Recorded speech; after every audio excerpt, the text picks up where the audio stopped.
안녕하세요, 올바르입니다. 하루에 작업량이 엄청 많은 것 같긴 한데 오늘도 이 영상 찍고 나면은 11시까지 본업 작업할 게 좀 많아가지고 쉬는 거는 중간중간 쉬고 있습니다. 워낙에 알려드리고 싶은 정보가 많다 보니까 업무량도 욕심껏 취하게 되는 것 같습니다. 오늘은 두 가지 소식을 말씀드립니다. 두 가지 생각이죠. 두 가지 생각을 말씀드립니다. 기술주는 저라면은 조금 더 있다가 추가 매수를 할 것 같다는 생각을 전해드립니다. 여기서 조금이 얼마간이 될지는 모르겠습니다만 이 조금에 대해서는 팔로우업 하고 있을 거고요. 7월 말까지 7월 29일 날, 왜냐면은 이때 반독점법 청문회가 있습니다. 그런 것 때문인데요. 두 번째 생각은 워렌 버핏이 최근에 이제 오늘 소식인가요? 어제 소식인가요?가 은행주를 매수했죠. 왜 은행주를 매수했을까요? 다들 은행주에 대한 기대가 지금 적은 상황인데 장기 투자자 입장에서는 이게 또 다른 찬스라고 생각이 들었습니다. 첫 번째 생각이죠. 기술주는 제가 개인적으로 생각하기에는 조금만 더 있다가 조금만 지켜봐도 될 것 같다는 생각입니다. 4대 기술주 혹은 이제 5대 기술주죠. 왜냐면은 7월 말에 있을 반독점법 청문회 리스크가 이게 상당히 큽니다. 특히 구글이나 페이스북, 아마존, 애플을 가지신 분들께서는 조금 더 자세하게 지켜보셔야 될 것 같고요. 또한 기존의 6, 7월 장세와는 또 다르게 지금 7월 말, 8월 초가 되면서 8월과 9월이 또 다른 장이 펼쳐질 것 같아서 이런 것 때문에도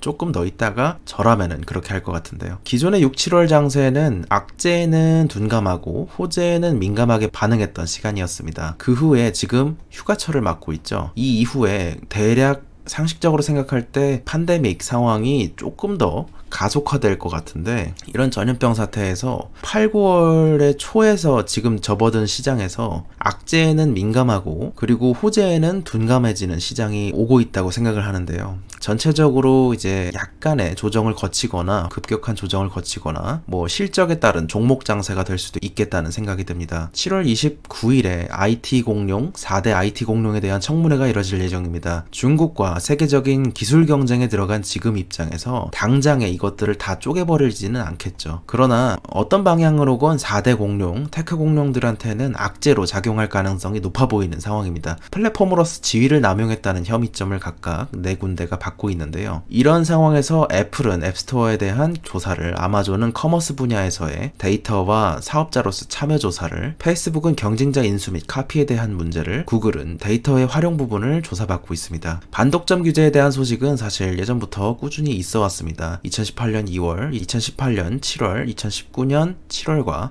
11월, 그리고 최근에 6월까지 이 압력은 계속해서 높아지고 있으나 그래도 이거에선 둔감했었죠, 상대적으로. 그러나 지금 본격적으로 이제 만약에 7월 29일에 언론을 통해서 반독점법 청문회에 대한 소식이 나오게 되면 언론을 통해서 단기간의 조정을 좀 거치는 프레셔로 작용할 계기가 있다고 보입니다. 빅테크 기업은 5개로 나누는 게 정상적이겠죠. 여기는 이제 아마존이 포함이 안 돼 있는데 아마존까지 넣어야 되겠죠. 알파벳과 페이스북, 아마존, 마이크로소프트, 애플인데, 저는 이제 애플만 관심 있었다고 얘기해드렸던 거는 이것도 다 포함이 됩니다. 반독점법 청문회가 끝나면 추가 매수를 결정하겠다 이런 말씀을 드렸었지만, 이것이 이제 저번에 투자의 생각에 말씀드렸던 내용이었는데요. 그러니까 알파벳과 페이스북, 아마존은 데이터 위주의 성장을 하고 있고, 빅테크 기업 중에서도 마이크로소프트와 애플은 빅데이터 중심의 성장을 해오고 있습니다. 저는 이 부분에서 아무래도 손을 한번 거칠 것 같다는 생각이 듭니다. 칼을 빼들고 이거를 치지 않을까 싶어서, 그런 리스크가 완전히 좀 해소가 됐을 때 그때 생각을 해도 늦지 않지 않을까 이런 생각이 드는데요.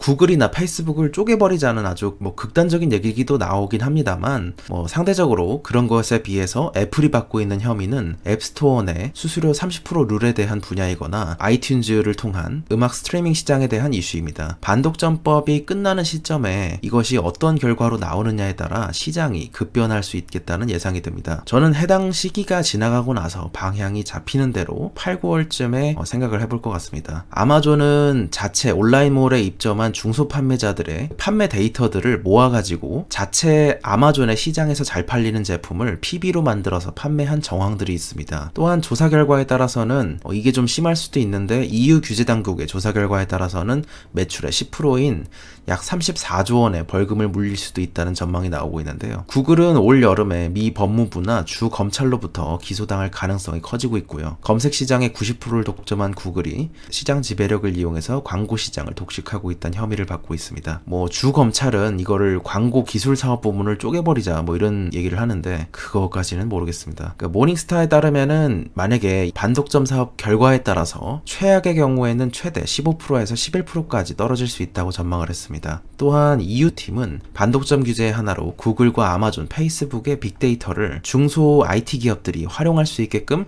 오픈해야 한다, 이런 규정을 검토 중입니다. 뭐 장기적으로 그러면은 구글이 꺾이는 거냐 그렇게 바라보진 않고요. 다만 단기적으로는 타격이 있겠죠. 그런 생각을 하고 있습니다. 그리고 이제 7월 말에 반독점법 조사를 하는데 왜 9월까지도 보느냐, 이것은 생각보다 매크로적인 회복 속도가, 그러니까 실물 경제가 회복 속도가 좀 더뎌지는 모양을 보이고 있습니다. 이 그래프가 꺾인 게 이때가 언제였나요? 7월 23일 날 제가 아마 말씀을 드렸을 건데, 이때 당시에 8시인가요? 그때 업로드를 하면서 신규 수당 청구 건수를 보라고 한번 말씀드렸었는데요. 이게 그래프가 조금 끝으로 이 부분을 확대해 보자면 이렇게 떨어지다가 올라가 버렸습니다. 그래서 이게 그러면은 기업들이 빨리 회복이 될 거라고 생각을 했는데, 그래서 이제 고용을 늘리고 이런 과정을 거쳤는데 이게 생각보다 길어질 거라고 돼서, 그래서 고용을 오히려 조금 줄인, 그러니까 신규 수당 청구 건수가 늘어나게 된 결과를 맞이한 게 아니냐, 뭐 이런 악재죠. 그럼에 따라서 8, 9월부터 매크로적인 회복 속도가 더뎌질 가능성이 좀 이렇게 생각을 하고 있습니다. 일일 확진자 수도 7만 명을 돌파하면서 매주 올타임 하이를 기록하고 있는 모습인데요. 오늘 발표된 기록으로 보자면 파우치 소장도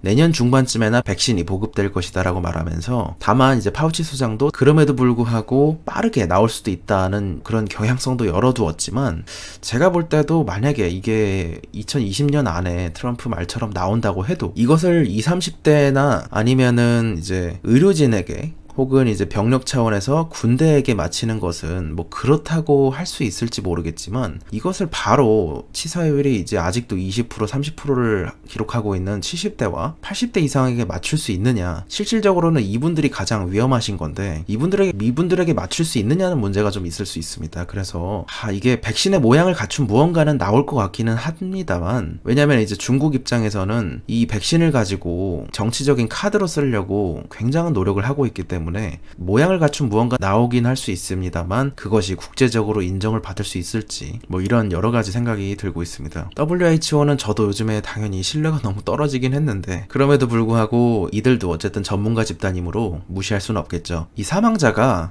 이제부터 다시 급증세를 보이기 시작할 거란 전망을 내놨습니다. 그래서 8, 9월까지는 호재보다는 악재에 민감한 그런 시장이 될 가능성이 보여서 개인 투자자로서는 매번 스트라이크를 맞춰야 할 필요가 있을까요? 그런 생각이 들었습니다. 두 번째 생각입니다. 워렌 버핏의 두 번째 픽이죠. 도미니언 에너지의 천연가스 미드스트림 부분 인수에 이어서 두 번째 부문입니다. 뱅크 오브 아메리카의 지분을 4% 추가 인수하면서 버핏은 BOA의 지분을 11.3% 가진 입장이 되었습니다. 왜 버핏은 이번에 은행주를 매입했을까에 대해서 제가 계속 생각을 하던 부분이라서 이거를 좀 빨리 전해드렸는데요. 사실은 버핏이 저번에 은행주를 팔았다 이런 식으로 나왔는데, 그거는 제가 볼 땐 잘못된 얘기고요. 그 뉴스에 잔뜩 나왔던 얘기들은 투자은행이었습니다. 그래서 이런 은행과는 웰스파고나 이런 데와는 다르다고 볼 수가 있고, 그런 웰스파고 같은 은행주는 정리를 제가 알기로는 많이 하지 않았습니다. 이 점에서 제가 지켜보고 있었던 부분은 요즘에 고려하고 있는 전략이 이런 건데, 레이 달리오나 하나투자증권 리서치센터의 김일구 상무님 얘기를 주로 듣다 보니까 인플레나 리플레이션의 가능성에 대해서 조금은 확신이 생겨가고 있습니다. 다만 시기적으로 지금 당장은 아닐 겁니다, 절대. 그러나 인플레 해지 혹은 인플레일 때 수익을 보는 포지션으로 전환을 시키기 위해서는 물가연동체 혹은 이제 금이나 원자재, 은행주가 대표적인 수혜 파트겠죠. 하나씩 짚어볼까요, 한번? 물가연동체 가격은 이전에 이랬다가 지금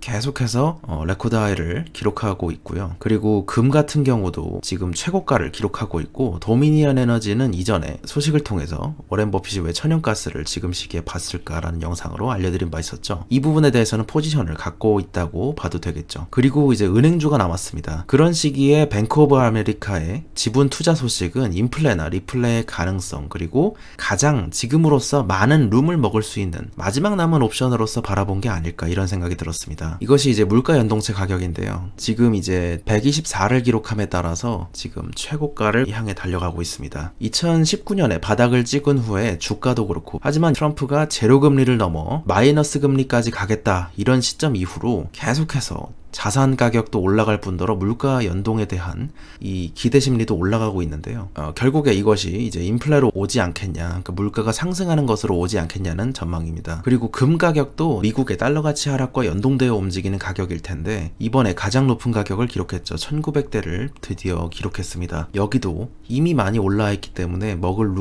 룸으로 보자면 그렇게 많지 않을 수 있다, 이런 생각이 들 수 있죠. 그런 와중에 이제는 다시 디플레이션을 걱정하고, 심지어는 일본형 장기 침체가 오는 것이 아니냐는 얘기가 나오는 시점에 인플레의 위험은 도사리고 있다는 생각을 합니다. 그리고 시기가 언제인지 모르겠지만 빠르게 그것이 다가올 수 있다. 오건영 팀장님의 강의로도 참 많은 것을 배웠었는데, 이 부분은 제가 댓글로 링크에 걸어두겠습니다. 그래서 저는 최근에 두 가지 선택지 중에서 생각 중입니다. 8, 9월까지 지금의 실물 경제 상황을 보면서 기존의 투자분은 홀드 상태로 추가로 들어올 현금에 대해선 유보하는 방법이 첫 번째이고, 두 번째는 BOA에 투자하는 방법도 있겠죠. 하지만 오늘의 생각으로는 지금까지 투자했던 금액은 그대로 두고 이 홀드 상태로 들어오는 현금에 대해서는 갖고 있어 보려고 합니다. 다만 이제 여기에 플러스로 될 수 있는 거는 뭐 금 투자 같은 게 있을 수 있겠지만, 인플레까지도 보게 생각을 한다면 BOA가 더 많은 룸을 먹을 수 있지 않을까. 그리고 이쪽은 이제 배당을 잘 하니까요. 그런 생각이 들었습니다. 뭐든 참 소신껏 행동하는 게 참 어렵습니다. 오늘 투자의 생각은 이렇게 마무리하겠습니다. 편애하는 것은 아니지만 투자의 생각을 들으러 와주시는 분들은 참 감사하게 생각하고 있습니다. 감사합니다. 올바르였습니다.